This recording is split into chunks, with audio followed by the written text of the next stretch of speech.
Hi, mate, 40 here. So, a lot of the beliefs that serve us are not actually based in science. They're not actually based in reality. In fact, many of the beliefs that most serve us are anti-rational. For example, most people have a positive outlook on life. I'm not sure that I have had one over the course of my life. So, when I got a bad grade in a class, I would start thinking, it's useless. There's no point in studying, which would then lead to less study going forward, and then more bad grades, and then that would compound. There's just no point in me trying. So that's kind of been an instinct of mine over the course of my life, that one thing goes wrong, and then it's like, I might as well give up. There's no point in going forward. And that would lead me to not take the actions that I needed to take to be successful, and it would become a self-fulfilling prophecy. Most people, however, have the opposite perspective. Most people have a positive outlook on life. I think about 2/3 of the population has a positive outlook on life, so that when one thing goes wrong, it's like, that's okay. I just need to learn from it and press forward, and if I work hard, then I will succeed. So most people basically want to develop relationships with others, and they want to bond with other people. And if other people treat them badly, then they leave and get away, right? So there are these styles of connection with other people, and there are those with the positive style who enjoy positive connection with other people, and then there are those who are avoidant, and then there are those who are anxious and insecure. So these are the various attachment styles. And so the attachment style basically parallels a positive or a negative or an anxious outlook on life. So the secure attachment probably accounts for about 2/3 of the population of these people who basically have a positive outlook on life. Something goes wrong, and their reaction is, that's all right. I'm just going to learn from the experience, and things will get better. And it's kind of stunning to me, because that's not how I've gone through my life. When one thing would go wrong, I've tended to go, I might as well give up. Whether it's with relationships or with school or with work, one thing would go wrong and I'd be tempted to give up. But most people have an optimistic perspective on life. They believe that they have good prospects in the future. They believe that they are masters of their own fate. And this involves considerable exaggeration and spin. All right, they are looking at the world through rose-colored glasses. Now, it's not accurate, it's not scientific, it's not peer-reviewed, but it makes people happier, and it motivates them to try harder when they encounter obstacles in their way. On the other hand, there are people such as many of the characters in this episode on the catalyst of suicide, this podcast on Teal Swan. Many of the people attracted to her had a negative outlook on life. Died by suicide directly because of Teal's teachings. But I do know that at least 2 people took their lives shortly after posting about suicide on the Teal Tribe group. There was a 22-year-old man. I'll call him Max. He was an active member from October 2014 until he died by suicide April 2015. Hours before he died, he posted on Teal Tribe about all the sadness he was feeling. At the end of the post, he wrote that he thought he wanted to take his life that day. I saw that his sister was also in the group. I reached out to her. Hi, is this Kara? Hi. Hey, Yes, this is hi. Jennings. How are She you? told me her brother doing struggled right. throughout his life. He had eczema, a skin disease, and he had trouble making friends. Then, when he was around 20, he got involved in the Teal Tribe.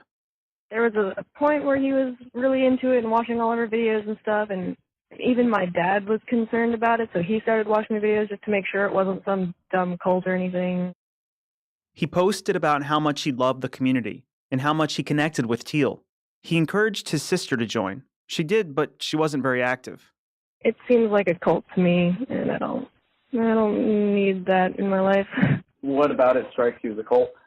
I see how people respond to her or react to her and the way they react. So I converted to Orthodox Judaism. I've largely lived my life within Orthodox Judaism for more than 2 decades. And so I recognize that most outsiders would, or many outsiders would view my life as life within a cult. So I don't have this knee-jerk negative reaction to quote-unquote cults. I do think we were born with a need to live tribally, right? To be connected to a certain in-group that looks after each other. So I think that in our modern deracinated world, courts are often a substitute for tribe. Actor makes it seem like a cult, like she's a god to them or something. Regardless, she thinks he made a lot of friends there, and they helped him through tough times. He even So it doesn't particularly upset me if people have false beliefs, all right? I think most people have a positive outlook on life, and I'm not sure life justifies that, but a positive outlook on life, that serves you. Athletes have all sorts of rituals that they go through, and they psych themselves up through various mental tricks that are not true to reality. It's like, oh, they'll never take this away from us after they win a big match, right? They win the Super Bowl. They'll never be able to take this away. Well, who's trying to take it away? Or nobody wanted to see me succeed. Or the bigger the chip that they can get on their back, then the more anger and energy they can release. So all sorts of people in high-powered positions tell themselves nonsense. I mean, look at Donald Trump. I mean, if you were to take what he says seriously and literally, then you'd have to cringe. All right, he's kind of the power of positive thinking personified. So I was just reading an article. I subscribed to Apple Plus about 6 weeks ago, and I feel like I'm getting a really good deal. And I just got the iPhone 13, so I just upgraded the iPhone 13 Max. All right, so I upgraded from the iPhone 12. And I like Apple News Plus. Is just $10 a month, and it gives you access to about 300 different subscriptions. And one of them's to Entrepreneur Magazine. And I just stumbled on this article. Why have so many entrepreneurs embraced spiritual, mystical, and straight up woo-woo ideas? Because when you're doing something hard, you need all the help you can get. And just because it's all in your head doesn't mean it's not real. Remember when I was trying to pursue an acting career, one reason that I wanted both an agent, who was Debbie Durkin, and she later got disbarred from being an agent, and I also had a manager, David Payne. And one reason that I had both a manager and an agent is that I thought the more people I have in my corner, this is hard, the more people who want me to succeed, the more people who are, guiding me and invested in me, then the best that is for my career. So the harder the thing is that you want to do, then the more tempted and more incentivized you are to believe in all sorts of things that are not true. So entrepreneurship will change you, right? And entrepreneurs, you'll find, generally speaking, tend to have, far more energy than regular people. To succeed in life, you need energy, all right? You don't tend to succeed with low levels of energy. So the focus of this essay in Entrepreneur Magazine is someone named Kat Norton. She's best known as Miss Excel. So she's all about Excel, and she's all about the power of energy transmission. So entrepreneurs are drawn to magical thinking at a much higher rate than the general population. All right. So they're into energy transmission and the quantum field to transform themselves from ordinary mortals into smiling, confident, rich, right? So what are these energy transmissions? So the positive energy you put into the world is what you get back compounded. If you project positive energy, then people are attracted to it. They move closer to you when you truly believe in that positive energy because you act on it. You stand taller because you feel taller. You smile wider because you're happier. You go confidently in the direction of your dreams instead of following your fears. And so if you put yourself in this highly aligned state where your thoughts and your actions are one, you're just going to be buzzing with optimistic energy, and you can live in your future. You can live as large a life as you want, and you can watch as reality catches up. And so she talks about how I've got my energy frequency tuned, incredibly high. I mean, think about Anonymous Professor here. This is someone whose energy frequency is just tuned at a very high vibrational place. Anonymous Professor Elliott Blatt. I mean, come on, guys. Is your energy frequency not tuned? Is your vibration not at a very high place right now? So she read some books that turned her into thinking this way. The first is Breaking the Habit of Being Yourself. And I read a few chapters because I love the title. I love the idea of this, breaking the habit of being yourself, because I do believe that we have many stories that we tell ourselves that are not true, or forget being true or false, that just don't serve us. So I like the theory of the book, but then I found it was written by Joe Dispenza, who's a chiropractor, but he runs some like quantum healing clinic. So I'm not a big fan of chiropractors. So anyway, the book argues that your thoughts have consequences so great that they can change your reality. And I read a book on Steve Jobs, and it talked about he had this like reality distortion field around him. Like he had such a strong belief in the things that he wanted to achieve that he did not accept normal restrictions on reality. Wow. Yeah. Elliott Blatt says his vibration is turned to the max. My heart hurts, Luke, says the professor. I came here to try to get some laughs from the chat. I am so sorry. Okay, and she's reading this book, Breaking the Habit of Being Yourself. Right? If you can change your thoughts, you can change your reality in your future. We've all heard this a million times, right? You need to rewire your brain at a subconscious level.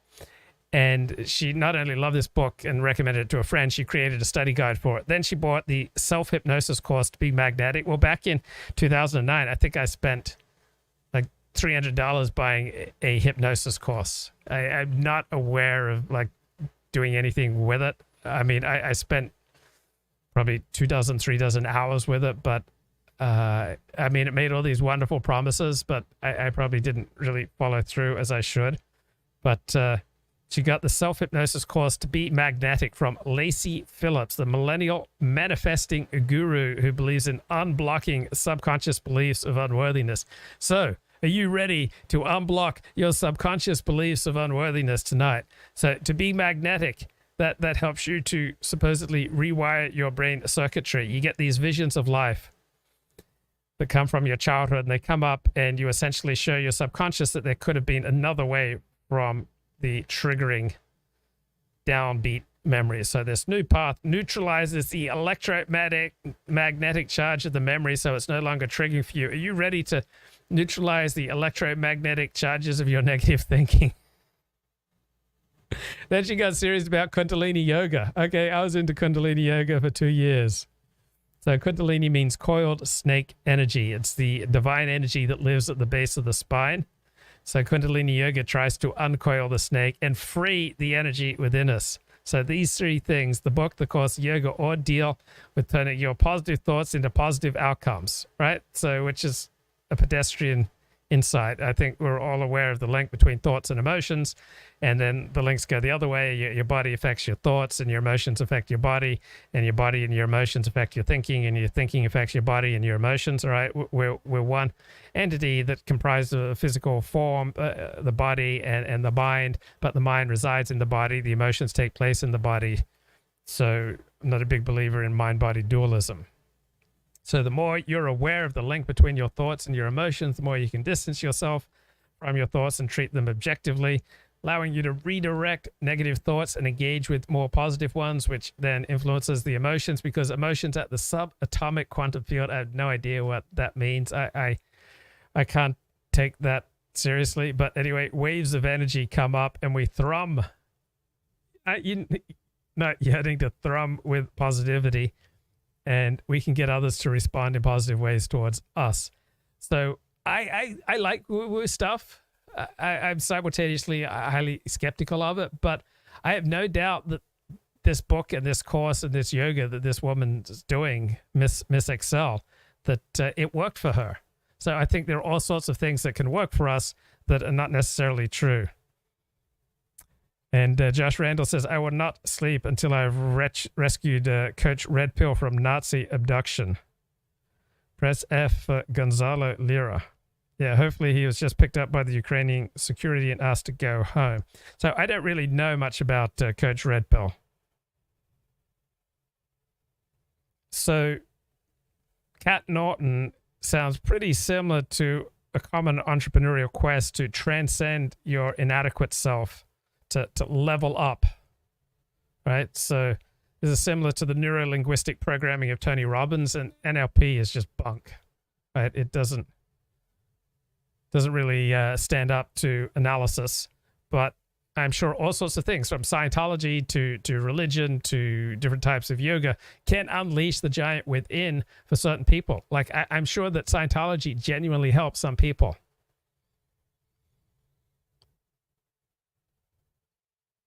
But entrepreneurs, 50% of new businesses fail within 5 years, 75% fail within 10.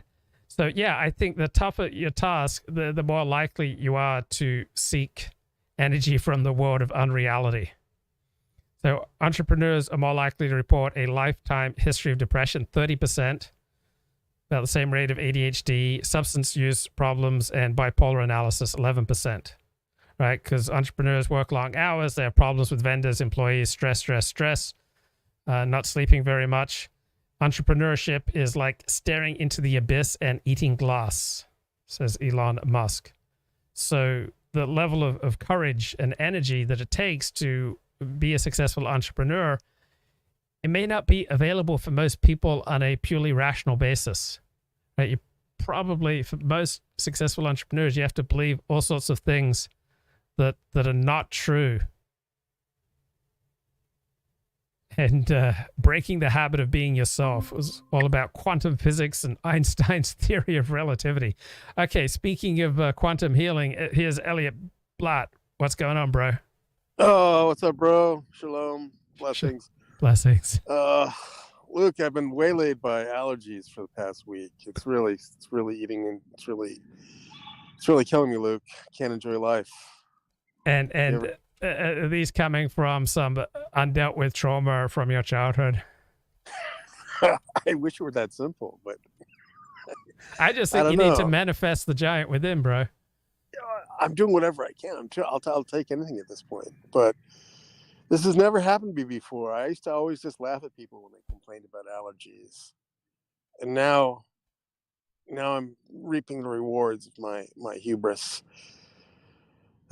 Any ideas, Luke? Any remedies? Any magical potions you can recommend? I did a couple of pull-ups today for the first time in like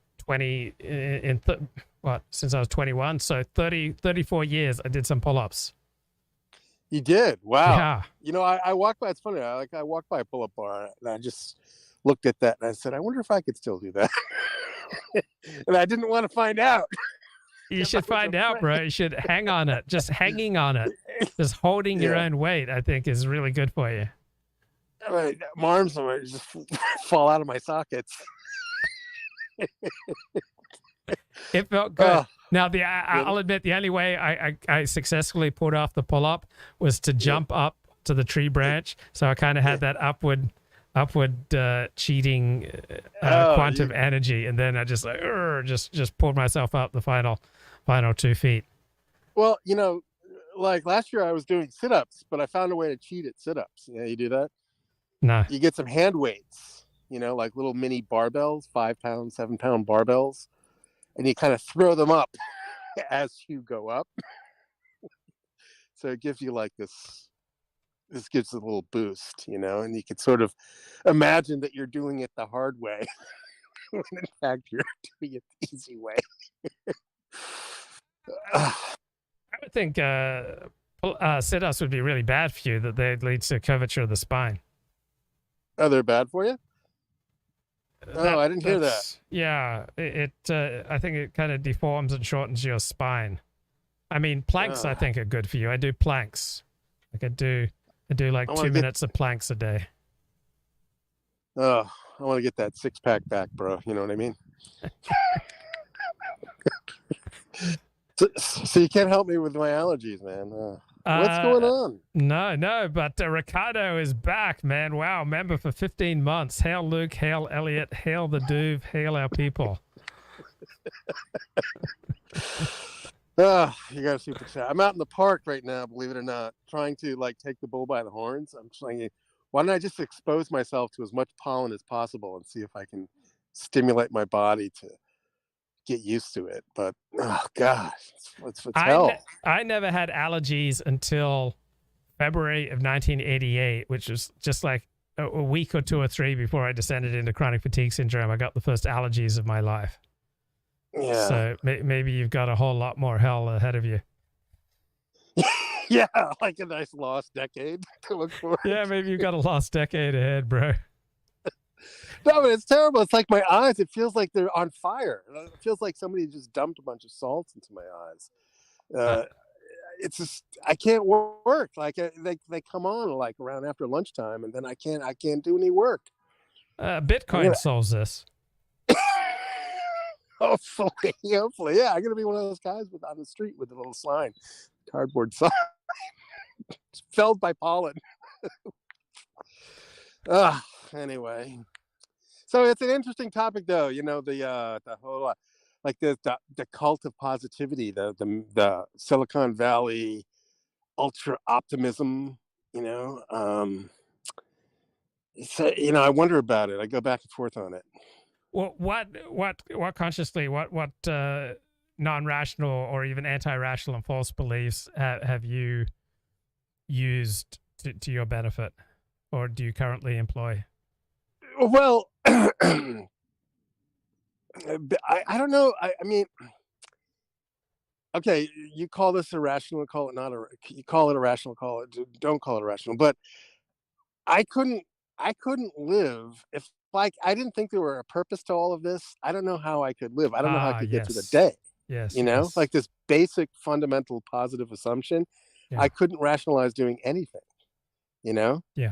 So is that it's non-rational. Yeah. I mean, yeah. Yeah, why get out of bed? Why do it? Like if you aren't on some sort of mission or playing a game, you have to be able to contextualize all this meaningless nonsense that you go through day in, day out, So what's the meaning of your life? Just a small question, just a little softball question. No. I just see myself on this journey of deeper understanding. That's the only thing I could say, like I can't point to one thing and say, it's sort of like this, it's corny kind of new age language, but yeah, it's like this journey of discovery, because there are these incredible synchronicities that happen that sort of occasionally they really reify your, this view of mine. Like, do you ever have like an incredible coincidence or a synchronicity? You think about somebody and then you turn the corner and bam, there they are, that kind of thing. Yeah, definitely. Right. Yeah. Now, do you now there's two ways to look at this. You could say, well, this was just a mathematical coincidence, right? It means absolutely nothing. Or you take the other view that you're sort of, it was all destiny, it was part of the story. You needed to see that person and they revealed some sort of truth, and therefore this happened. And this was just proves that we're all sort of sewn together with this great overarching unity, right? Which camp are you in? Oh, I prefer to see meaning in it. Ultimate meaning. Yeah, meaning you're meaning-seeking creatures, Yeah.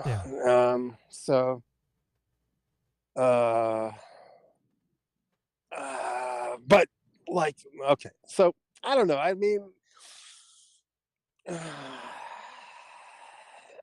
I'm really not coherent right now, Luke. I probably shouldn't have called in because my mind is all fuzzy with allergies and things. But I was thinking about like the Silicon Valley thing, like Elon Musk. Take Elon Musk, for example. He's had some very sparkling successes, but he's also had some pretty dramatic failures, failures that are borderline psychotic, like this this Hyperloop thing. Mm-hmm. Do you know the details on this? Like, it was promised to be this, incredibly high efficient means of transportation. And just it doesn't even pass the common sense test if you really think about it. And then, I think it's basically in the process of folding up after, $1 billion being flushed down the toilet. And yet he has this almost magical aura that that surrounds him. So which goes to your Steve Jobs point that some people are just sort of ordained by heaven to have this magnetic charisma that people believe and are happy to follow. How do we tune you into that magnetic charisma inside of you that's just waiting to be tapped? Like that kundalini at the base of your spine, bro. Well, I wish it that simple. I used to think in those terms. I just had to sort of develop myself to a certain level, but maybe it just takes multiple lifetimes. Maybe this is just because if it were super easy, everyone would just do this. They would do the magic exercises, and presto, they'd be Elon. We'd all be our own little Elon. But the world can really only harness. There's only so many Elons that can be in one world system at any given time. So, how do you? What about magic mushrooms? Do you think? Yeah, no, that's a good question because see, we're on this wavelength, Luke. You're always saying these things. It just so happens that I've been pondering these things. So about my little dabbling with mushrooms, right? But now there's this thing within the mushroom, quote unquote, community called high dose mushrooms. So, the whole mushroom thing was appealing to me because, or didn't scare me off because there was a sort of thing called microdosing, small dose mushrooms, where you just dabble in, and this little dabbling would sort of enhance your creativity and so forth and make you more effective and all this stuff. But on the other end of the spectrum is like high dose and high dose. So just to give you a sense of the numbers here, a microdose is basically 1 gram or less, right? But a high dose, so after 5 grams, you get into real psychedelic tripping. But then you go to like 20 and 30 grams, and you basically get teleported off into new dimensions with, astral beings and gods and demigods and just you get taken to a world that's completely outside of this world, right? So I'm listening to people describe so there's these videos of people describing their experiences with high dose mushrooms, and I've been listening to these a lot and contemplating whether or not I should try this. How many cigarettes do you smoke a day? I don't smoke. I was smoking. You sound like you smoke 2 packs a day. Because I have whatever, congenital asthma, like low grade asthma or whatever it's called, or bronchitis. My lungs are my Achilles heel, Luke. I don't smoke. I wish I did. Then I could blame it on. I could blame it on cigarettes. Like, I knew a woman that died of lung cancer, and she was a non-smoker. Can you imagine that? Oh yeah, no, I knew. I was good friends with Kathy Sipe, a writer, and she died of lung cancer. Didn't smoke. Yeah. So everyone has an ailment or something. They have like their sort of Achilles heel. And mine just happens to be my lungs or my upper bronchioles. Got any tips? You got any sort of beef organ supplements or something I could try? Beef organ supplements, bro. I've tried technique. I've tried everything. I think the solution is for me to move to the desert. Be one of those guys that moves to Arizona, walks around in a Hawaiian shirt. I've been rewatching Better Call Saul because they just started up after a 2-year hiatus with season 6, and so that takes place in Albuquerque, which is about 5,000 feet high, or it's quite high in New Mexico. Yeah, I've been there. I went there, I don't know, 2013 or so. And I was a little bit disappointed because I was expecting it to be like this kind of Western saloon kind of town, I was really sort of gearing up. I thought it'd be this sort of old West thing going on there, but it wasn't. It was this just strip mall, suburbia, very LA. And I was very, very disappointed. But I did enjoy the air. I did notice, I would get really thirsty. Like the air is so dry that it just sucks the water out of you. It's different than kind of East Coast humid heat. It's comfortable, but you're always being dehydrated. So anyway, that's my Albuquerque. So I was just watching a great video. It was about finding the right distance, and I think that's so true that when you're overwhelmed or triggered, obviously you're too close to whatever's going on. So if you're triggered over the election, you're too close to it. On the other hand, if you're apathetic, then you're too far. Yeah, and I started you need to watching get closer.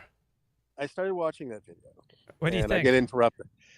He was onto something. I remember it, but it was very subtle stuff, and so I was sort of passively listening. So I didn't really. I don't think I really internalized the entire import of it, but it sounded very interesting and thoughtful. But yeah, I can reflect and think about times that I was too close to a situation, and it was not allowing me to think clearly or put the experience into perspective. And so it's a concept I'd never even heard about and thought about until he started talking about it. So yeah, definitely maybe you should play that in your show. I will. I mean, I think it's applicable to politics and to personal well-being. I mean, if one feels overwhelmed, then you're too close and you need to back off. If you're triggered, you're too close to whatever it is. If you're in too much emotional pain over, say, a girlfriend leaving you or a wife leaving you, then you're too close to the experience. On the other hand, probably more people suffer from lack of engagement, from ennui. Yes. And that way you have to get closer to life to try to capture the energy. There's energy that comes from getting closer, and then there's a loss of perspective when you get too close. So finding the right distance, I think, is a great concept. Yeah, like Ethan Ralph is way too close to his own situation right now. But yeah, you're right. But there's two ways. Like like everything in life, it's such a cliche, but balance, right? There's the right. Most happiness is from just a balanced approach to life. That's it's not neither too warm nor too cold. And you're always being thrown off balance, and you have to bring yourself back into balance. And I don't know. Oh, hey, I found like these hand strengtheners that I use. I was just walking down the street and I found one on the sidewalk. And so I picked it up and used it and took it home. Would the moral thing have been to just leave it there? Moral? I mean, like one of those hand exercisers? Yeah. A $10 hand exerciser? Yeah. Should I have just left it there? Well, if you already had one. I've got 2, but now I've got 3. Yeah, you probably didn't need it. They break all the time though, so. Well, all right then, that's fine. I don't think you're in any sort of big moral. I don't think it's a big moral failing on your part. What would you have done? Well, the old me, who was kind of a hoarder, I used to go, would have snapped that up in a heartbeat. But now I'm basically on the opposite side. Like I was too close to like hoarding. Now I'm too far. I eschew any possessions at all. Yeah. So I think you're overthinking this one, Luke. Okay. So yeah. I had a question I was going to ask you, but I guess I'll come. Oh, you're looking forward to Nick Fuentes versus Mr. Medica Friday night. Is that really happening? I believe so. Oh, that's great. I got an ethical dilemma for you. So I'm at the park right now. I'm calling you from the park. It's a lovely day here, by the way. And there's certain sections of the park, they say no dogs that aren't on leashes. Right. Mm-hmm. They kind of reserve it for like the humans who want to have a nice, peaceful, contemplative, dog-free experience, right? I mean, it's clearly posted, but I'm looking around here. There's probably 20 dogs swarming around here, all of them off leashes, right? Yeah. Completely, flagrantly disregarding the posted rules here. Now, I wouldn't mind but every now and then one of them will come up and just start licking me, and it's just very, very disconcerting and very annoying. And so I go through this cycle of, shock and disappointment, and then thinking, oh, maybe I should just call the park and, full of Karen, Yeah. But ultimately, I just sit here and I take it, Luke. I suffer the indignity because I don't want to be called a Karen. Can you enjoy it? I mean, it sounds like a good way to connect with people. Like if you seem to enjoy it, and then you talk to the owner. Yeah, I know. I guess that would be if I were a better man, Luke, I would probably do that.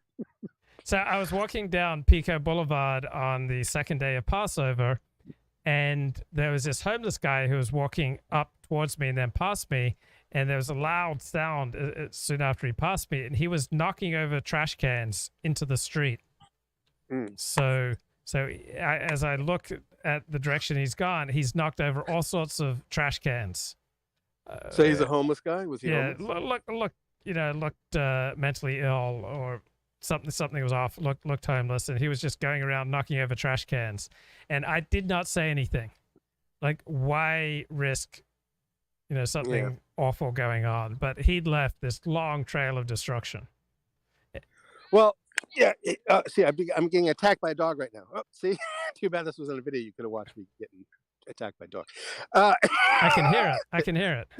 Yeah, it's annoying. So, all right, it's called nuisance advantage. A guy like that, he's going to win any confrontation with you, Luke, because if you win, let's say it came to an altercation, right? Yeah. And you knock him out, or you beat him up. Yeah. You're probably going to smell or something. There's going to be legal repercussions. There's going to be cops. Your day is going to be completely trashed and dominated by that confrontation. Yeah. Right. And, and if he wins, well, of course he wins. So it's literally a no-win situation. So this is why we love our cops and our law enforcement. Luke. Yes, our military too, because they're important. Yeah. That's why civilization's great, Luke, because you can you can outsource those problems to someone else. Oh, here's another thing that made me think of you. So I was hanging out with a guy on Saturday on I think Friday night or Saturday night, and he was planning at the end of his shift at 1 a.m. to drive 2 hours home, get 4 hours of sleep, and then drive 2 hours back to work starting at 9:30 in the morning. And this was someone in an organization I know. So I know this is like a reputable person. And I'm thinking, that's crazy. I should let him stay with me, or I should, try to set him up somewhere. And I thought, it's not really my place. He's in an organization where he should be able to know people all around us that he could stay with. And if he hasn't cared enough to take action to look after himself, it's not really on me. I'm curious, how would you have approached something like that? So someone who's somewhat within the community. All right. So it's not random rando. So, all right. So, I mean, a 2-hour drive each way, that's probably what, $50 in gas each way, right? Mm-hmm. Something like, so it's $100 right there. So why wouldn't he just do a hotel room or a motel room and nearby, and at least save himself the aggravation of those road miles? So would you have been tempted to take him home? I would have been tempted. I would have been tempted. Yeah, I was tempted. Maybe. But it all would depend on the rapport or lack of rapport I had with the guy, I suppose. But yes, you don't just bring any guy home. I mean, you have to have something special, right? No, all right. No. If you got to bring a guy home for the night, it has to be like a special connection. I would have chewed him out, though. I mean, he was obviously making a pretty boneheaded move. All right, why can't he telecommute? Those options are probably not there, right? Yeah. I need to. All right, I would have asked some questions and helped him clarify his thinking on this behavior, but I wouldn't have actually made that step to allow him into my place. I don't think I could have done that. Okay. So I'm thinking you didn't do this. I think you didn't either. No, I didn't bring him home.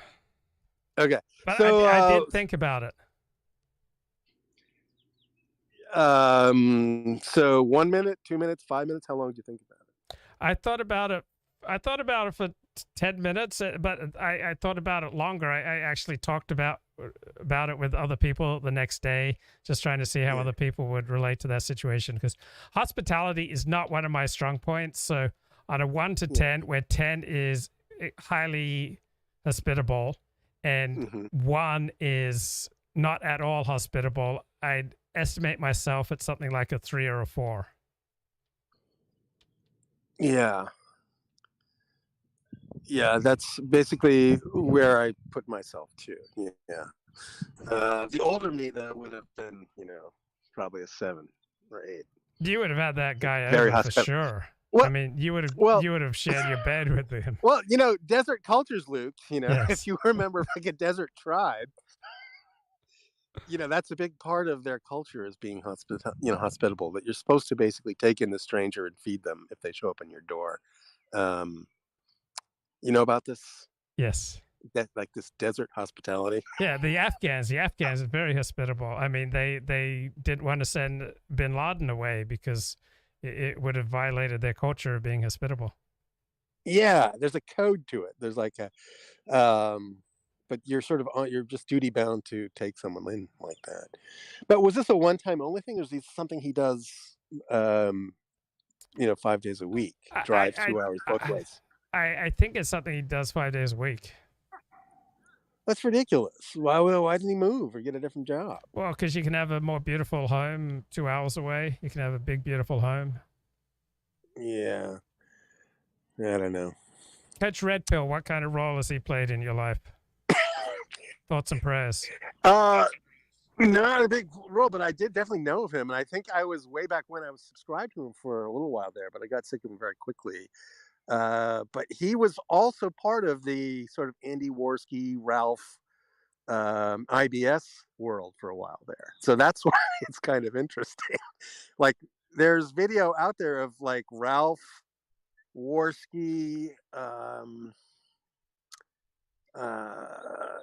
all of the Ralph Worski, Coach Red Pill, and some other people. Were you part of this chapter of IBS, or had you tuned out by then?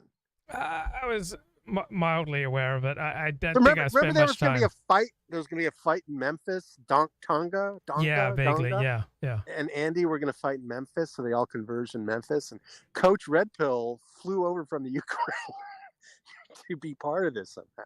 And somehow he'd sort of insinuated his way into this scene. Like, and he'd sort of created some big drama with himself and Sargon. And he was a very manipulative guy, and he has a very checkered past. And it's a very, very funny. I mean, I don't want to say funny, but it's a very interesting story. Let's put it that way. And he could very well be, tortured, in captivity now. So one year you're like fighting with Andy Worski about who gets to sleep on the couch, and then 2-3 years later you're in captivity in Ukraine, and being tortured and ultimately executed. It just, life has a way of teaching you things, Luke. And what about Matt Forney? Matt Forney lives in Eastern Europe. Didn't he hang out in Ukraine? Yeah, it's for a while? amazing. But I was just I think it was Georgia, one of those close by. Might have been Ukraine too. He had a little journey to the east. But I was just thinking about that. He seems to have dropped completely off the scene. I haven't heard a peep out of him in like 2 years now. And he was a regular caller on the Luke Ford show. But he's never come back. Once I split from Kevin Michael Grace, he was appalled by how I did it. I don't recall you having done it particularly poorly. Is it the fact that you did it at all, or that the method in which you've done it? Like, I guess I didn't explain it, and I didn't give notice, and it just became overwhelming to me that I need to cut bait and move on. Well, I don't know. Okay. I don't know. I think that's a pretty thin rationale on his part, but he's more of like, I don't know. I mean, Kevin is just much more politically driven than you are, Luke. You have sort of a part-time interest in politics. Yeah. Where Kevin's interest seems to be full-time. And he doesn't like to disclose much personal details about himself the way that you do, Luke. Well, I don't really like to talk about myself.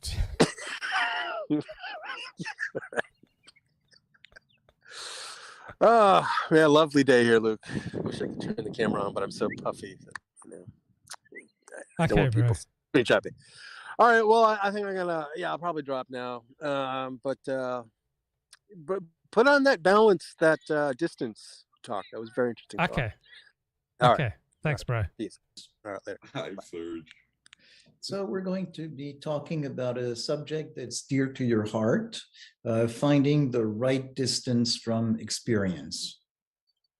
Yeah, it's been a thing that I have explored for decades. I believe its origin for me was in Gene Genlin's comment about it, in which he said to somebody, if you want to know how the soup smells, don't stick your nose in it. And that stuck with me. I understood it. I watched it regularly in my work and in my practice, how people were so close to their experience that they had no space to really stop and consider things. And so I began to explore it. And as I explored it, I found several really interesting pieces of it. That in general, in how people teach focusing, there's a great deal of exploration of right relationship to experience.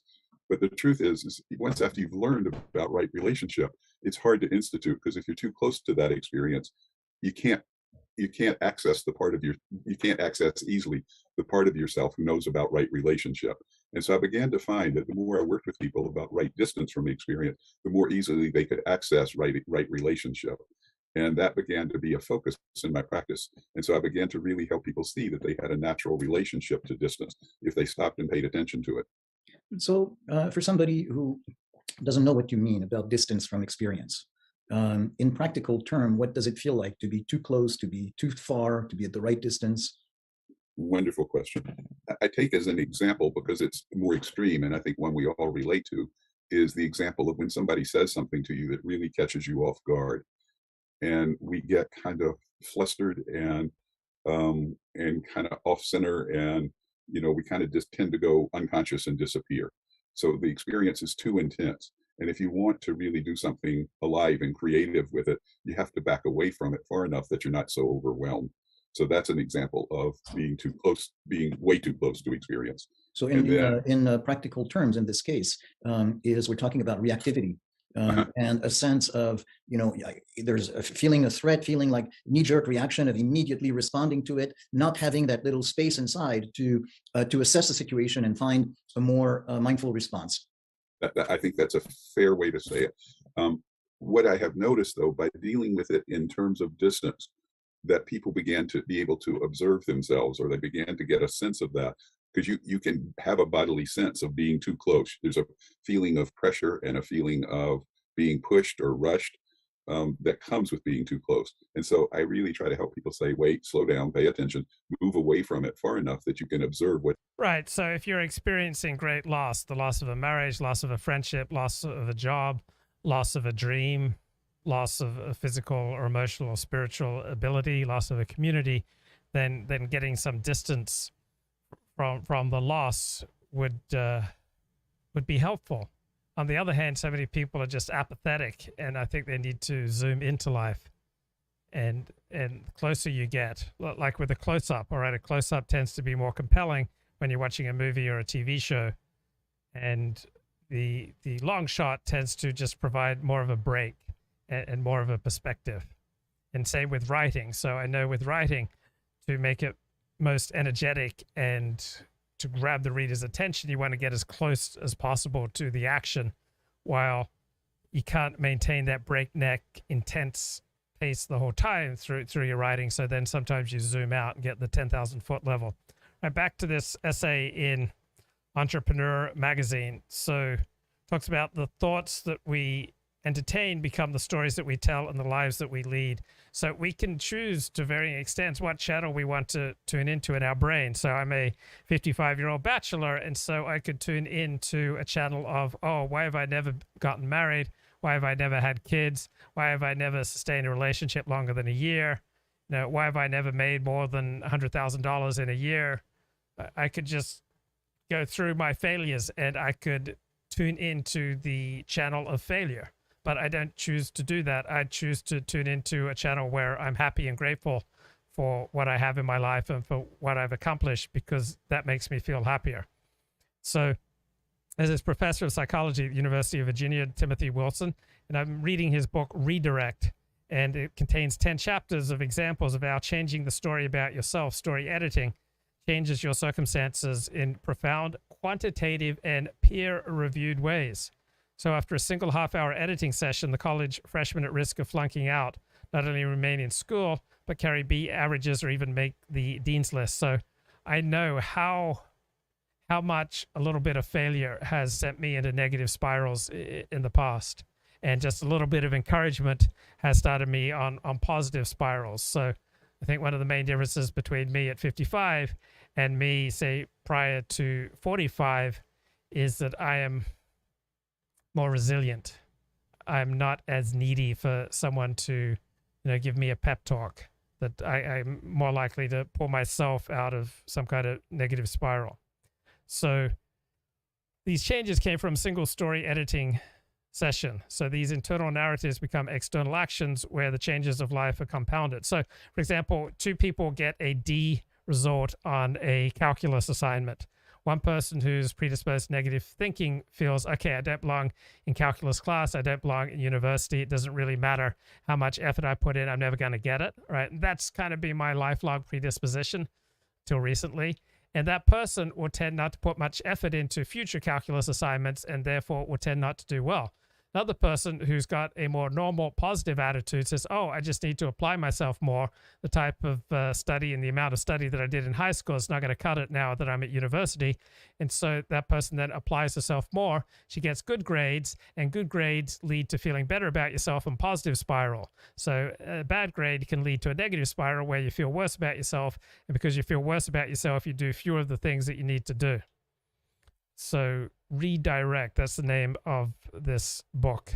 So change the story that you tell yourself addresses a wide array of personal and social problems. So smarter people, they're more likely to live in the future. They're more likely to see the future clearly. So there's a burgeoning field of psychological study called your future self. So the more you imagine your future self, the more you visualize the person you are evolving into, the better that you'll live right now, and the greater the likelihood that you'll become that future self. So this is Hal Hirschfield at UCLA, specializes in future self. So people who are concerned about their health, those who write letters to their future selves exercise more than the control group. So the more people envision their future selves, the happier and more satisfied they are. So it's about envisioning the future self so completely that you take action now to become it. When the future self is viewed in vivid and realistic terms, when it is seen in a positive light, people are more willing to make choices today that will likely benefit them in the years to come. So what happens when you choose to believe that you're worthy of your dreams? That's what gets entrepreneurs happy and energized.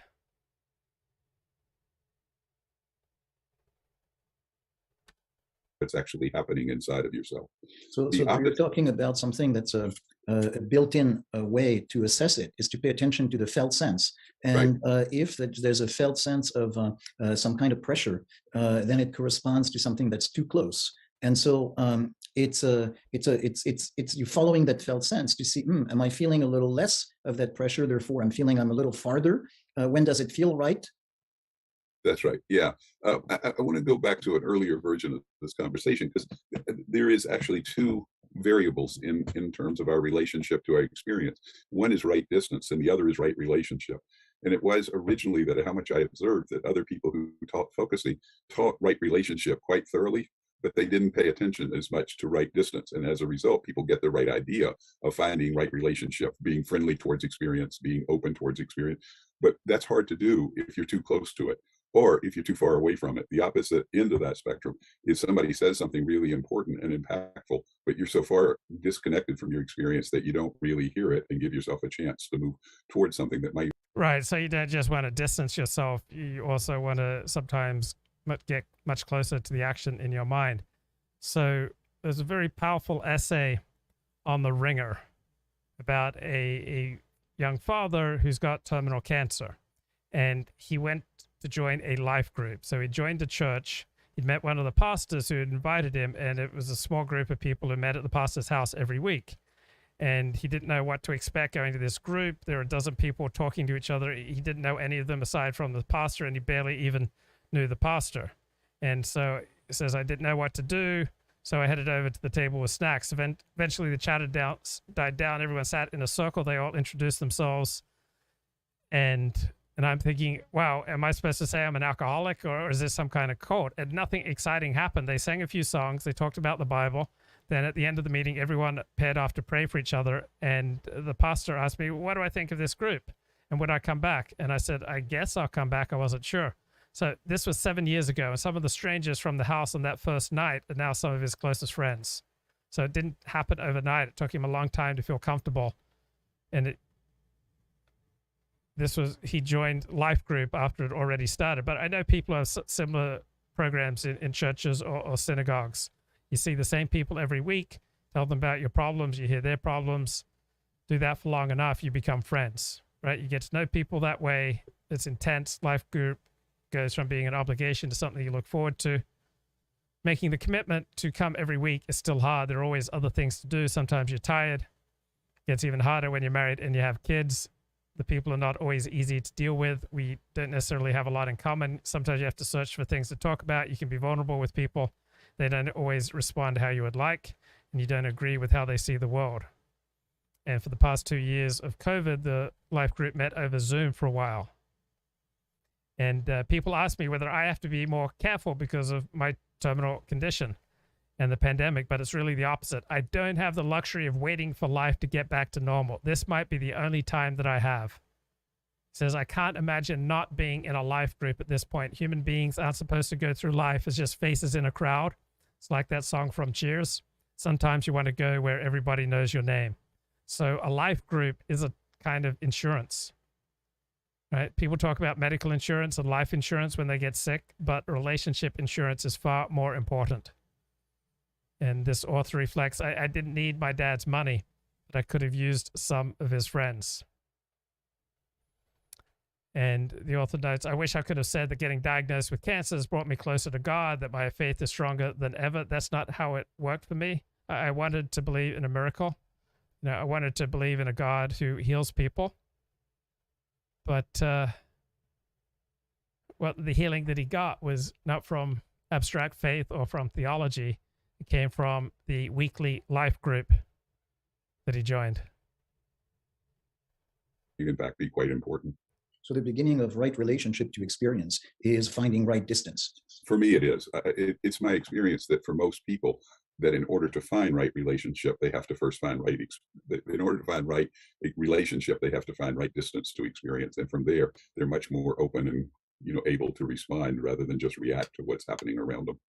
And so, taking the hypothetical case that you mentioned, something being upset about an interaction. And being very reactive that way. So how do you actually handle it? In a situation in my view, that it requires some learning, and the learning is to notice the impact of whatever's happening around you is.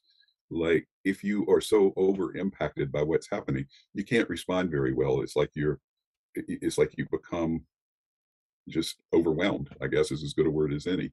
But noticing that you're overwhelmed gives you a distinct advantage, because you can then learn to back up, to make more distance from your experience, so that you can find a way to go back into some kind of centeredness and some kind of groundedness in which you can move towards something closer to right distance from your experience.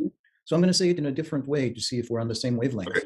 Okay. So what I'm hearing is, say you notice how agitated you are, how flustered you are, and you have a felt sense of that intensity. And that intensity, you notice, wants to strike back, wants to react. And because you have paid attention to that before. Excuse me, or run away. Run away is the other alternative. Okay, go ahead. Go into fight-flight reactivity. Right. And because you have given some thought to it before, you've learned it, you're able to recognize, as at least a little part of you that's able to recognize the agitation, that felt sense of agitation. Beautiful. And so at that moment, you know enough to say, it feels like it would be right to strike back or to run away. But this is a moment where I probably have more time than I think I do. And I remember this guy was driving me crazy in the Orthodox Jewish community. Like every time we'd run into each other, he'd say things that would embarrass me in front of other Orthodox Jews. He'd want to talk about my first book, A History of X, 100 Years of Sex in Film. And this guy was just driving me, crazy. And so I said to my therapist, what should I do? Should I take him aside and, really tell him that this is unacceptable behavior? Should I just fight back and humiliate him in front of other people? And my therapist says, why do you need to do anything? So I ended up not doing anything. And this guy ended up getting me a job, becoming quite a good friend. So the therapist was right. Sometimes it's best to do nothing. Excellent op-ed in the New York Times. One part of your life you shouldn't optimize. So this is by a performance coach, an author of The Practice of Groundedness. And he says the one part of your life that you shouldn't optimize is friendships and being social. So when I was hanging out with people over Passover, right, I had from Friday night to Sunday night, it wasn't highly optimized time. There was a lot of just like hanging out with people. And not every minute of just hanging out with people was scintillating. So socializing and friendship is probably one area where we shouldn't optimize efficiency. Maybe efficiency should not be the main goal when it comes to friendship, because intimate relationships will take time to build and their benefits are not immediately measurable and quantifiable. And we're definitely in the middle of a loneliness epidemic. And part of it's probably to do with our collective obsession with optimization and efficiency. So we're saying no to social invitations to protect our time, to protect our mental and physical health. We've cut people out of our lives who've hurt us and bring us down. And there are sometimes advantages to shrinking our social circles and culling certain relationships. Certainly you don't want to say yes to everyone and everything. You don't want to overextend yourself. There are plenty of solitary joys. But sometimes we're saying no to that coffee or birthday party invitation because we're addicted to optimization and efficiency. Right, so early on in the pandemic, we got to streamline our lives. We got to work from home. We got everything delivered, and there were many benefits. But now there are more opportunities for socializing, and it's tempting to retain many of those social efficiencies. Right, you've got this crushing to-do list. You've got wonderful Netflix catalog, and there's this inertia that builds up. I know that the way I'm optimized is to live in lockdown. Like my soul tends to live in lockdown. Right, the natural trajectory of my inclinations is to become isolated. Right, lockdown was quite amenable to me because my soul is locked down. So I think the way I reacted to the trauma and drama of my early childhood and living in foster homes is that my soul essentially locked down. And I've met wonderful people through the course of my life who have brought me out of hiding. And I've had the benefit of borrowed functioning, of their higher social functioning for a while. But then I'd always go back to my baseline, which was a little much towards isolation. And so now we're coming out of COVID, and I still feel many of those isolation lockdown tendencies still taking over and having a much stronger role in my life than would be good for me. So my soul needs to come out of lockdown. And as we get older, it becomes harder to make and to maintain friendships. And then as we start streamlining and optimizing our life, it becomes even harder, because making new friends, maintaining friends is highly inefficient. You have to hang out for hours at an end. You have to buy or prepare food and drink for people you may or may not click with. You travel to unfamiliar places or homes at appointed times, even when you're not in the mood. You're commuting. instead of doing things at home. And maintaining existing friendships takes considerable work and emotional investment without any guarantee of a return. So if your goal is optimization, it makes sense to push friendship building and maintenance down the list of priorities. But if your goal is to be happy and fulfilled, there's nothing more important than nurturing our essential bonds. So building a community of friends, even if it starts with obligation, boredom, or irritation, is part of how we protect ourselves and our families from the vagaries of human existence. So Jonathan Tjarks, he wrote in that essay I just referred to about facing his own cancer diagnosis and thinking about who would be there for his young son if he dies.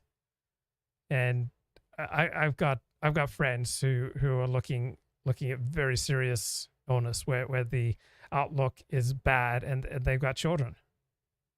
So Jonathan invests time in life group that he attends weekly at his church. Life group is a different kind of insurance. People talk about medical insurance and life insurance when you get sick, but relational insurance is even more important.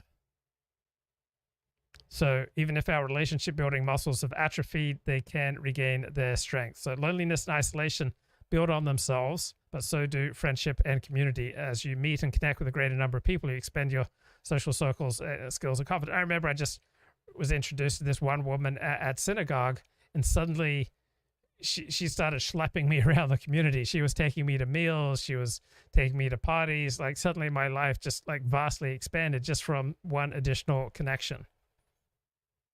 So the key is pushing through the resistance, making the first step, asking your neighbor to go for a walk, agreeing to an after-work drink, even if you're tired, making a dinner date with a friend you haven't spoken to for a while.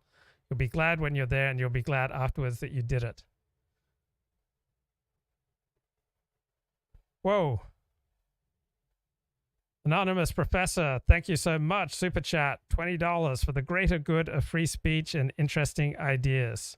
Luke, what's going on with eroticized rage? It's not a huge part of my life anymore. I think when I was younger and had more testosterone and more anxiety. So eroticized rage was a way that I dealt with my anxiety. So anxiety and confidence are opposites. So the more confident you are, the less anxiety you have. So if you have great anxiety about playing tennis, the more adept you become at playing tennis, the less anxious you will feel because you will feel more confident. Now that I got a new XLR code, my sound isn't cutting out all the time. So I feel less anxious, more confident. When I went and got voice lessons, I diminished anxiety about my voice as I built confidence. When I learned how to do Streamlabs OBS, right, it took a couple of hours of work, and I had to call Kyle and ask Kyle to help me about 3 years ago. And so I had some anxiety for probably a year or two prior to learning, knowing that one day I'd have to knuckle down and learn Streamlabs OBS. But once I learned Streamlabs OBS and then became increasingly competent with it, then as my confidence grew, my anxiety reduced. I did not know how to properly kiss a woman.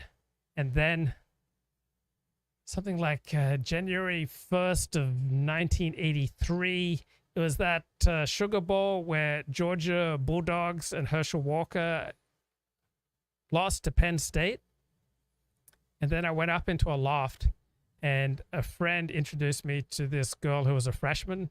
I was a junior, and this freshman taught me how to kiss. Like, she gave me a lip workout and a tongue workout. She gave me a tongue lashing I'll never forget. And I became a confident kisser in about an hour's worth of a lesson. And so prior to that, I had anxiety about kissing a girl. After that, it's like, oh, I can be really, really good at this, and it's fun. So as my confidence about my kissing ability grew, my anxiety diminished. I remember when I was in 9th grade, I was over at a friend's house, and his 7th grade younger sister had a book called How to Be a Confident Kisser. And I read it, but that didn't really do the trick. I mean, I read about cunnilingus, but I was highly anxious about it for quite some time before I learned the joys of cunnilingus. So there was a long period where I didn't work for anyone else. I just worked for myself. That when I went out and got a job, I had great anxiety. But as I became increasingly confident in my abilities at that job, the anxiety dropped away. When I was converting to Judaism, I had great anxiety about making my way with Jews. And so my anxiety made interactions more challenging. But as I built relationships with Jews, as I built confidence in my Jewish life, then the anxiety diminished. I did not get a driver's license until about a week before my 18th birthday. So I was about 2 years behind my peers. I failed my initial driver's license, my driver training tests at school. We had like 4 hours of driver training at my high school. And I was terrible. I'd never driven before. And I failed tests and I had to take them over again. And when I was learning to drive, I once pulled out in front of an oncoming motorcycle, and then I stopped like right in the middle of the road, and this old guy skidded to the ground, came off his bike, and my father like put $100 in his pocket. The guy was okay, and the guy said, "Oh, you need." The guy fell off his bike, so you need to teach him how to drive properly. And then my mother insisted that I get back in the driver's seat and drive off. So I was a terrible driver. I had great anxiety about driving. Finally got my driver's license, and then as my confidence in my driving ability grew, then my anxiety about driving diminished. I went back to Australia for a year after high school, lived with my brother, and so I got a job. My brother helped me get nice clothes so that I could work in Kmart, and so all sorts of adult responsibilities I was taking on, living with my brother in a new area of Tannum Sands, Australia, central Queensland by the coast. And so as I became more and more competent at my adult responsibilities, my anxiety diminished. So one hand you have confidence, one hand you have anxiety. As you grow in confidence, the anxiety will diminish. And life is a spiral staircase. I heard one psychiatrist describe this. We're always in one of four states. We're in dependence, helplessness.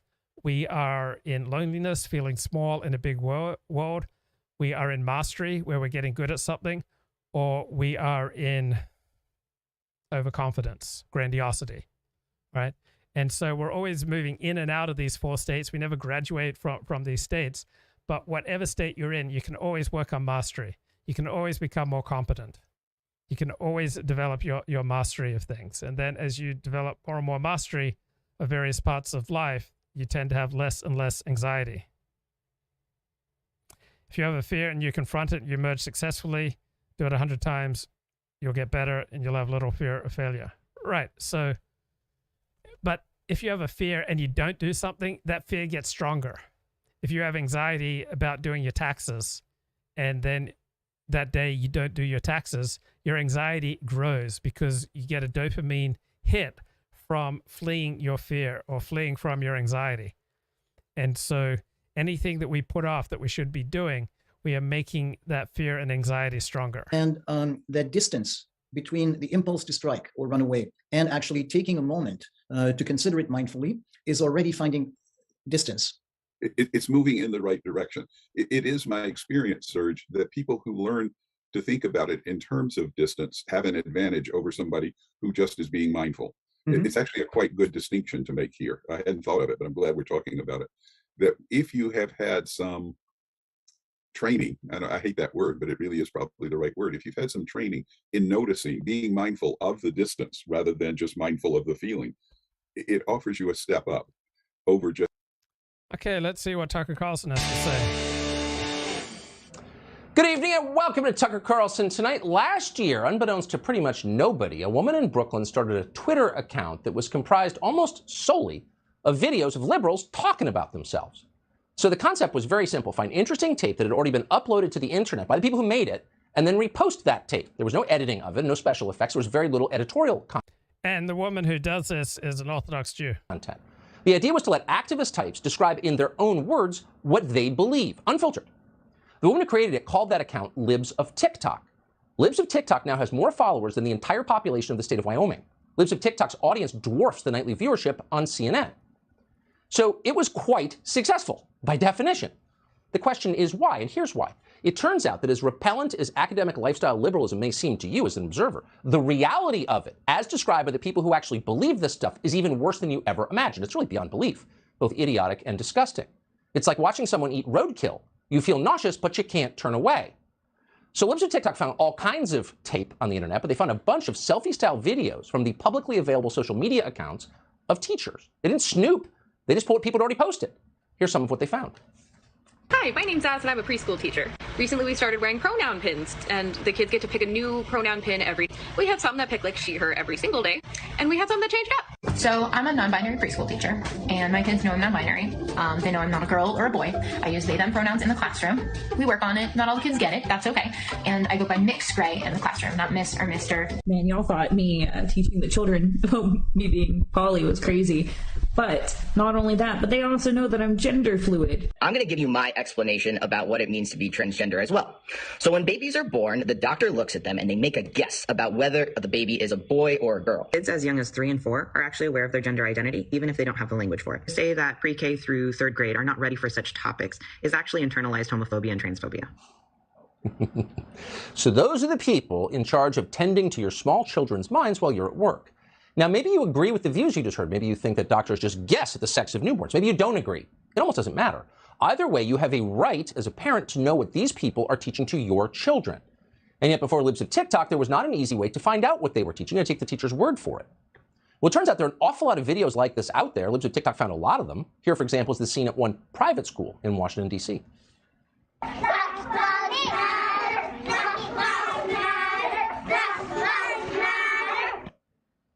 Okay, so let's say you're paying $45,000 a year to send your kids to some overrated, mediocre private school in the District of Columbia. You think everything's fine. You pull up Libs of TikTok and you find out what's actually happening in your kid's classroom. What's wrong with that? This is journalism. No news organization in America has done more to reveal the reality within American schools than Libs of TikTok. We aired a number of their videos on the show, and we are grateful for their reporting. It was far more straightforward than anything you're going to find in the New York Times or the Washington Post because it wasn't accompanied by a lot of bloviating. They just showed you the tape and you could decide. That's journalism. Here's another piece of tape that Libs of TikTok unearthed that amazed and horrified us. This is a teacher screaming at a student for refusing to wear a mask.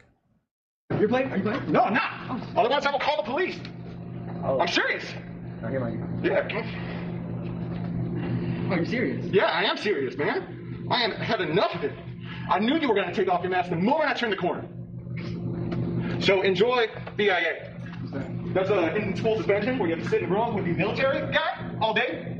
Because you're a piece of I'm gonna call the police, he screeches, because the kid has the mask beneath his nose.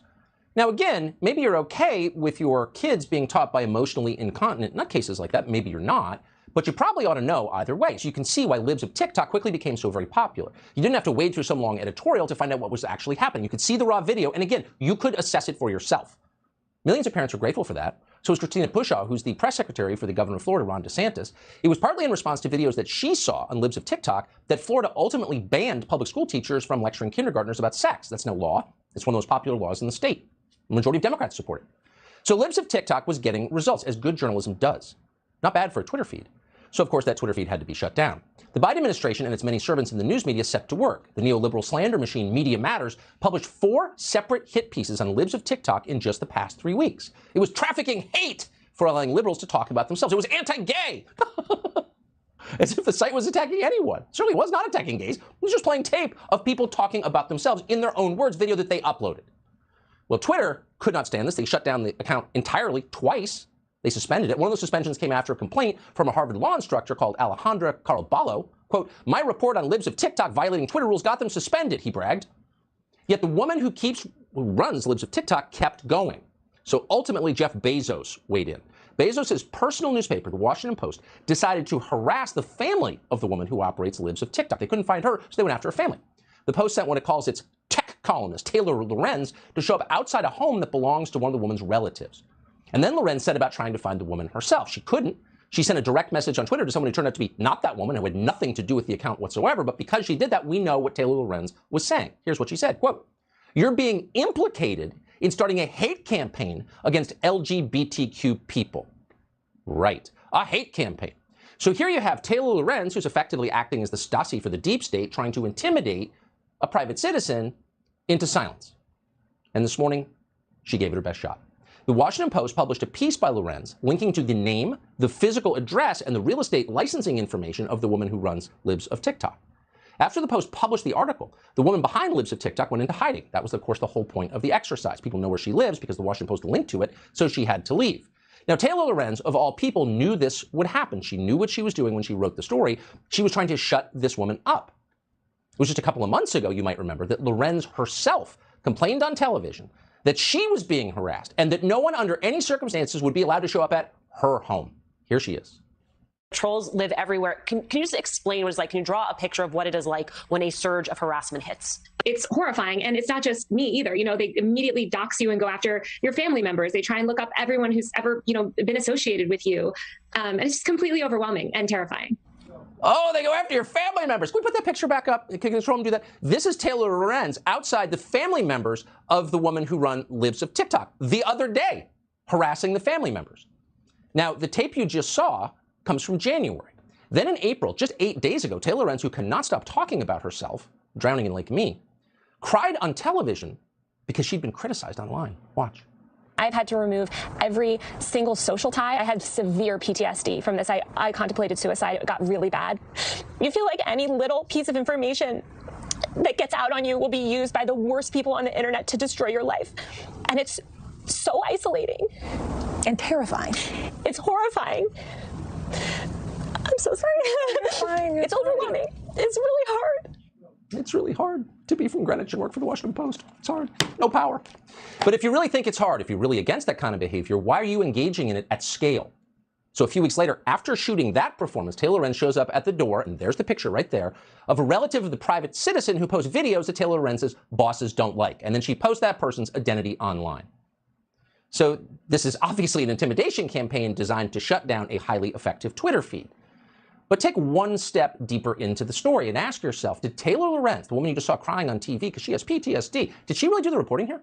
Did she really track down the personal information of the woman who runs Libs of Tik Tok? Please. Of course not. She couldn't.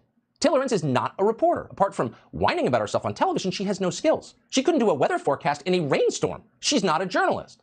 She's merely a receptacle for information that other people gather for their own ends, a willing receptacle.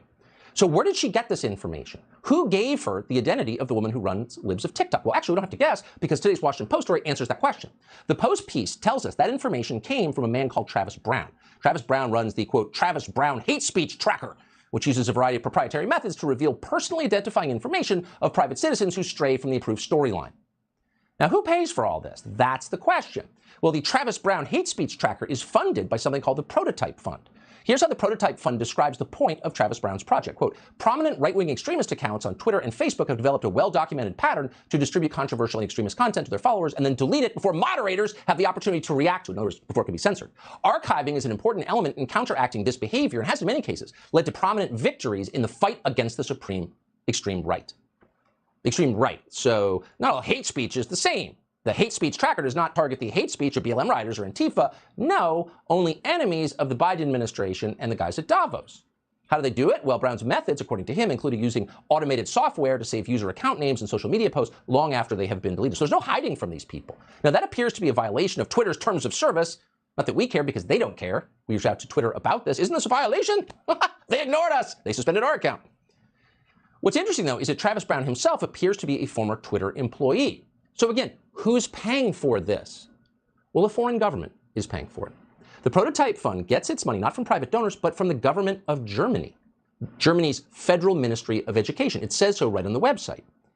In other words, what happened to the woman who runs Libs of Tik Tok, her life being destroyed, was not the work of Taylor Lorenz, the fearless journalist who cries on TV from her PTSD. No, it was a foreign intelligence operation designed to silence and intimidate an American citizen. Wait, is that legal?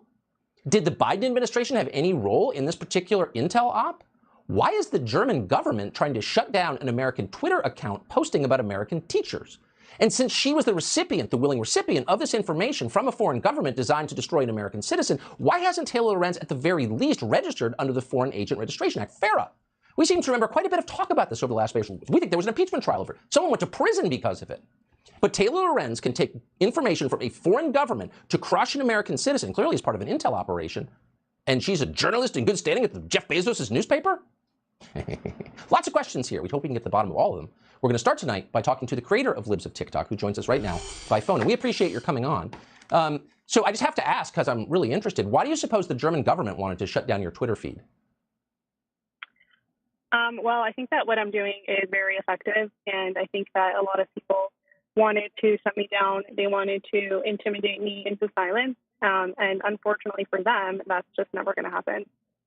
Well, I'm grateful to hear that you're not intimidated. Were you a little surprised to see, of all people, Taylor Lorenz, who complained bitterly when we used her name on the air several months ago, who whined and cried on television because she had PTSD because people were criticizing her online?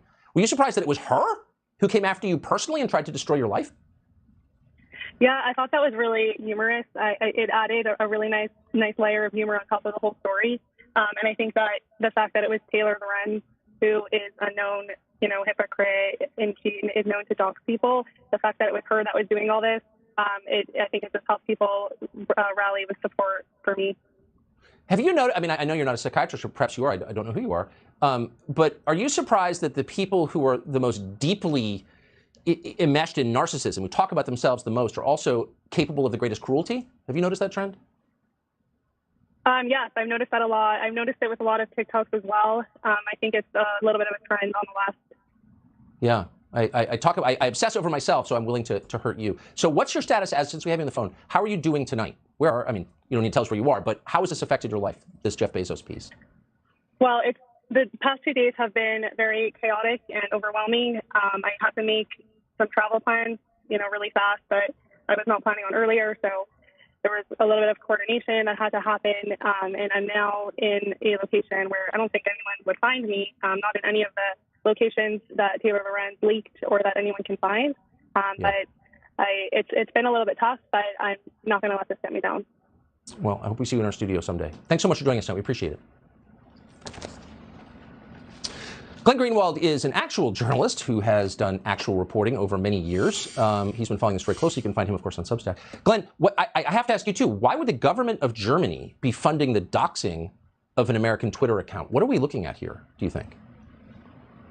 Look, if there were really a principle, Tucker, that everyone was willing to agree with, that anybody who obtained any influence on social media, even if they wanted to remain anonymous to protect their family or their workplace or their community, now is fair game to be investigated en masse. Right. No matter their political ideology, everybody was subject to that. I wouldn't agree with that, but at least I could swallow it. The idea that as soon as someone gains influence, they're fair game for reporting. But that's not the case. Imagine, for example, if I tomorrow go to Taylor Lorenz's home and bang on her door, or Fox sends a camera crew to her parents' house, or some right-wing independent journalist goes to her sibling's workplace and says, we're here to find out information about Taylor Lorenz, an extremely powerful and influential journalist. Or imagine if you unmask the identity of, say, a trans activist who was popular on Facebook, or a Black Lives Matter activist who had a big Twitter following. You think these people who are defending Taylor Lorenz would say, oh, this is fair game reporting, this is shoe leather journalism? They would declare like some sort of crisis of national mental health and press freedom. They would lower the flags to half-mast. It's clearly a huge double standard, punctuated by the fact that Taylor Lorenz was just on national TV sobbing, claiming that she was the victim of exactly this kind of behavior less than 3 weeks ago. That's just beyond belief. I've asked you this many times, but I still don't really know the answer. Why would these big forces, these big powerful forces, Washington Post, German government, Media Matters, be so intent on crushing a little Twitter account that reposts videos? What is that?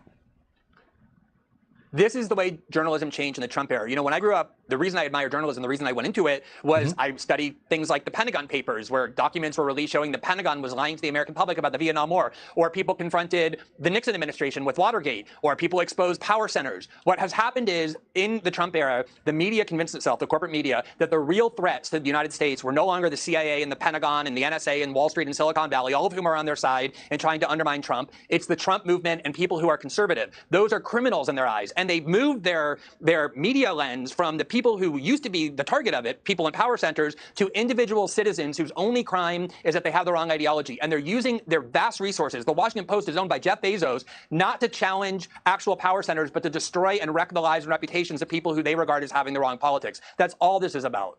Stussy for the deep state. That's exactly right. So nicely put. As always, Glenn Greenwald, thank you. Thanks, Tucker.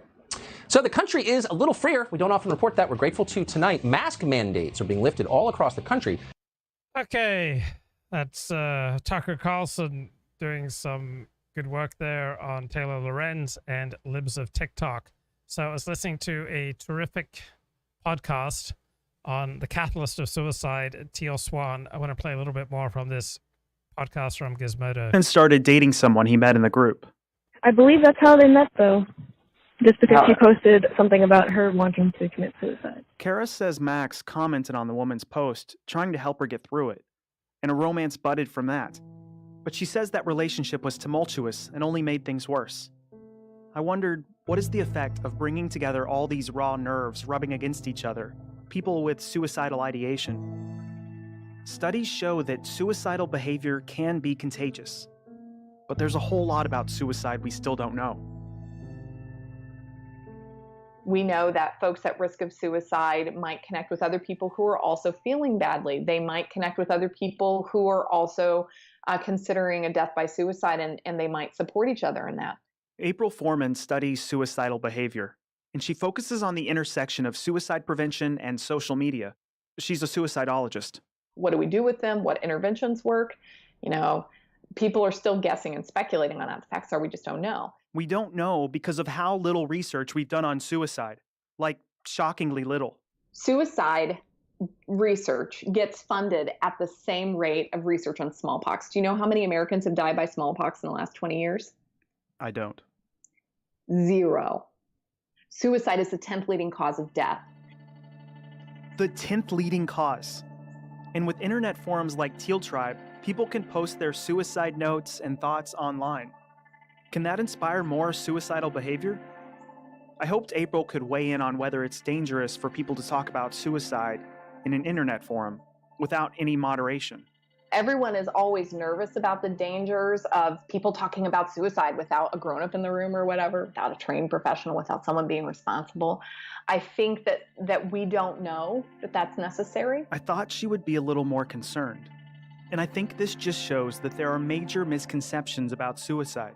Misconceptions that make suicide this taboo subject, that create this void in helping people with suicidal thoughts. A void that Teal is filling with her teachings. I also thought that April would recommend that these people see licensed professionals, but she said there's a good chance that even they may not be properly trained. Let's say that these folks who were in this internet group all left tomorrow and all went to see a licensed mental health care provider. Jennings, what are the chances that they're going to see a licensed provider who is as sympathetic and who is well-trained? Research is really, really consistent that 9 out of 10 psychologists, psychiatrists, social workers could not pass a basic competency exam on how to assess risk, do a safety plan, do an intervention. Okay, that's from the Gizmodo podcast on Teal Swan. Is Richard Spencer talking about Coach Red Pill. So, real name Gonzalo Lira. Got to know Gonzalo Lira a little back in the post-Ron Paul days. He was a libertarian writer. We lost touch. I wasn't aware until this past month he'd become some kind of manosphere, e-celeb, pro-cum Russian agitator. From our brief interactions, I remember Lira as a fun, good-natured guy, so I have no unkind words to say about him personally. We haven't spoken in at least 5 years.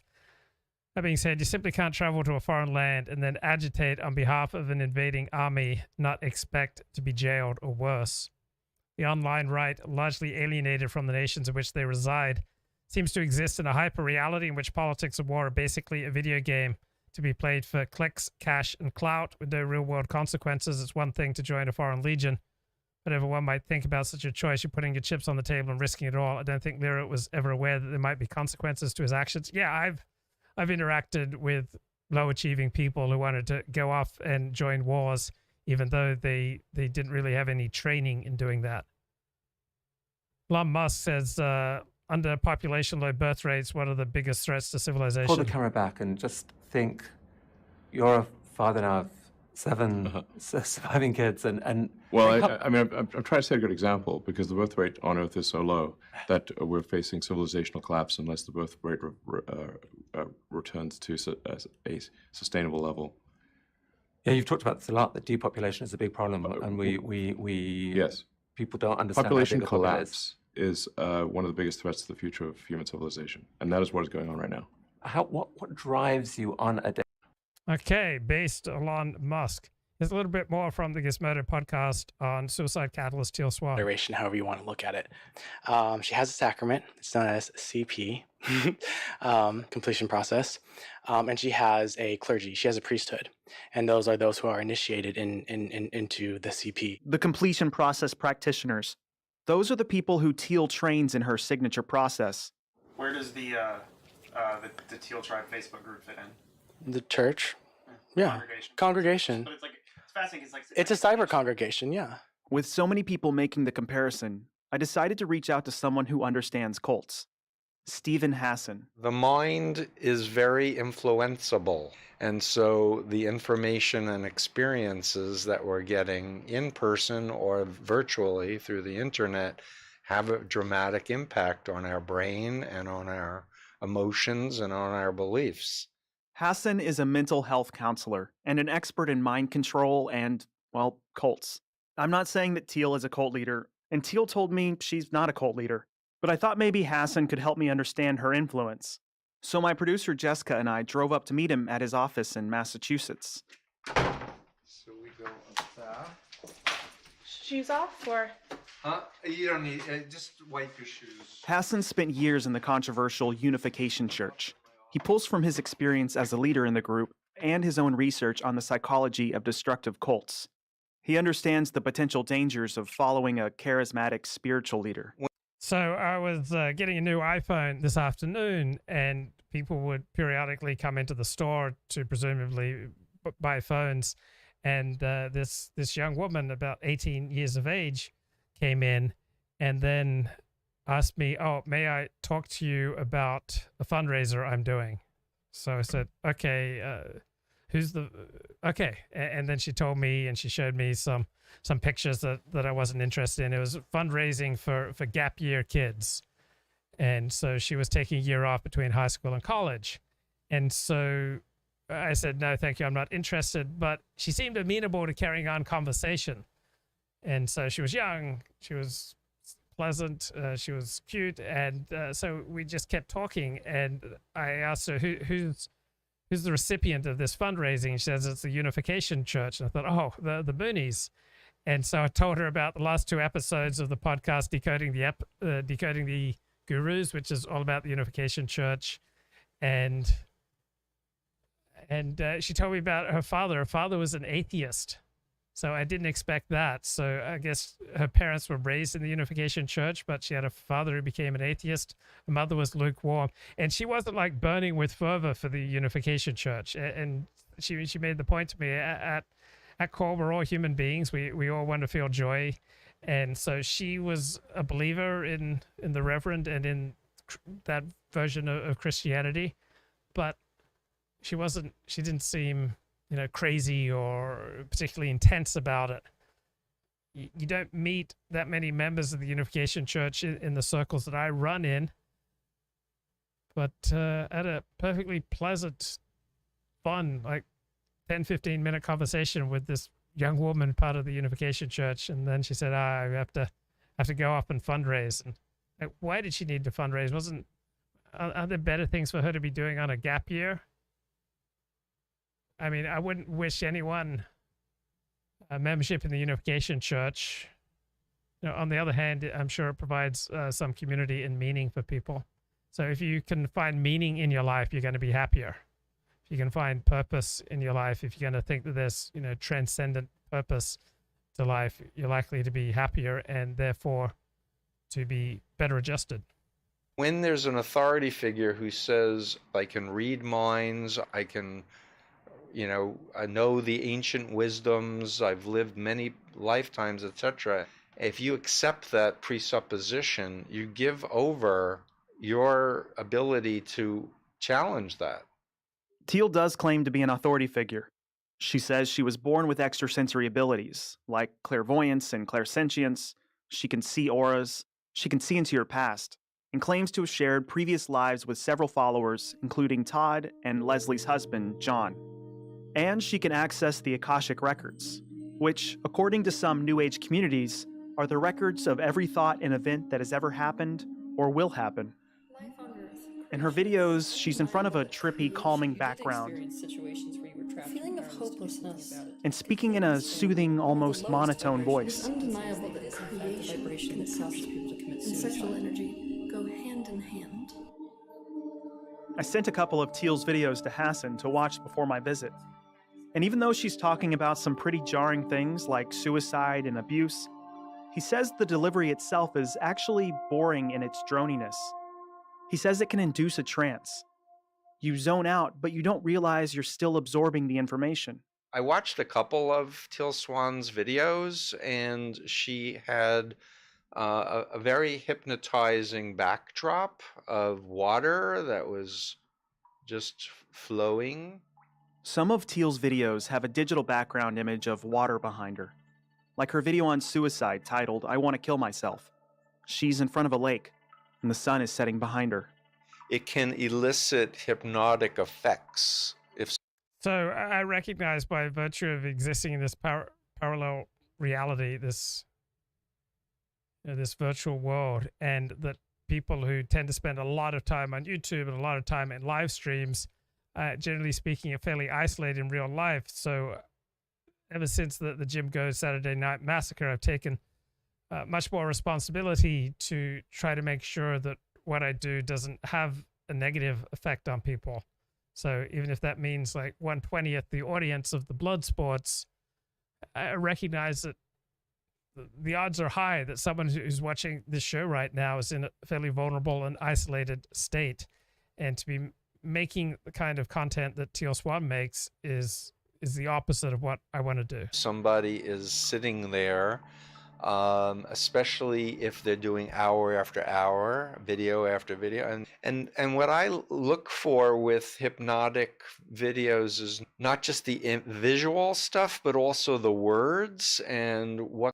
And the chat says, why is it okay to follow someone from thousands of years ago who claims to talk to God, but not people today?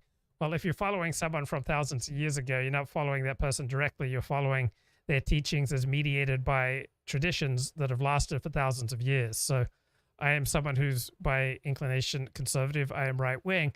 I think time-tested ways of organizing human lives and communities are, generally speaking, better than untested, relatively innovative ways of organizing lives and communities. So that's the advantage of, say, an organized religion over something that someone's just developed in the past few years. What kind of linguistic formations are being used? So if I come across her videos on YouTube and I watch a lot of them and they're this sort of like hypnotic and whatnot. So YouTube promotes the heck out of the suicide catalyst Teal Swan, right? I looked for videos on psychology and containment. I wanted to learn more about containment, and YouTube serves me up a Teal Swan video. I could be affected. Yes. Yeah, the answer is yes. The thing is that it's not going to affect everybody and make them a true believer. He said most people might see a Teal video and think it's strange and move on, like Sarah Mooney, who didn't understand what her husband saw in those videos. But then there's people like Todd. Others who maybe have having an existential crisis, or maybe some death of a loved one, and they're struggling around what is life, what is death, what is the meaning of my life, divorce. People are stressed out. People are wanting solutions, and confident individuals saying, I know what needs to happen, are very powerful. I know what needs to happen. Teal told me she's in the business of helping people. But as a spiritual leader, there's no regulation over the information she puts out there, or the potential consequences of her influence over her followers. Why would someone want to regulate spiritual information with regard to the consequences for followers? Really? You want regulation of this type of spiritual information that is out there? One of the more disturbing videos that I watched of Teal Swan's had to do with imagining that you're dead. The video Hassan is referring to, it's a YouTube version of the death meditation I saw in Costa Rica. So I don't permit suicidal ideation in my life. So if someone wants to engage in suicidal ideation while having a conversation with me, I'll put an end to it. If it's someone who's a friend or an acquaintance, I'll just let them know I won't go there. If it's someone in the chat, I will ban them. So there's some things that I don't want to promote or indulge. What you need to be doing for this little exercise is I want you to imagine that you're dead. So we're all going to get suicidal for a moment. and I want you to fully feel it and visualize. Any mental health professional that would advise a technique like that, even on a one-on-one session, much less on a video that goes out to anybody, because everybody's going to react differently. You don't know if somebody had a friend who committed suicide. There's so many variables. Okay, looking at Twitter, Mark Andreessen of Netscape fame tweets, I predict essentially identical censorship deplatforming policies across all layers of the legacy internet stack, client-side and server-side internet service providers, cloud platforms, CDNs, payment networks, clients, operating systems, browsers, email clients, with only rare exceptions. The pressure is intense. Elon Musk responds, extremely concerning. Who is pushing this censorship and deplatforming is very shadowy. Well, it's people like CNN, New York Times, Washington Post, LA Times, ABC News, CBS News. Let's close the show on a happier note. This is a song from John Hinckley. Hello again. This is another original song of mine. There ain't nothing wrong with the rain. It is good to wash away the pain. Let the angels lead you to the light. Everything is gonna be alright. Love yourself when you are all alone. Even if alone is all you've known, I will help you through the lonely night. Everything is gonna be alright. Never give in to the devil's curse. If you do, you'll always find something worse. If the people wanna put you down, go where all the marigolds are found. Tomorrow's sun is gonna shine so bright. Everything is gonna be alright. Everything is gonna be alright. Never give in to the devil's curse. If you do, you'll always find something worse. If the people wanna put you down, go where all the marigolds are found. Tomorrow's sun is gonna shine so bright. Everything is gonna be alright. Everything is gonna be alright. Wow, what a wonderful, positive, uplifting message there from John Hinckley. I don't agree with everything he's done. I'm quite opposed to when he shot the president and those other people back in 1981, but he's quite the singer-songwriter. Everything is going to be all right. An original composition by John Hinckley. He's got a sold-out concert coming up in Brooklyn in a couple of months. Everything is going to be all right, says John Hinckley. That's it. Bye-bye.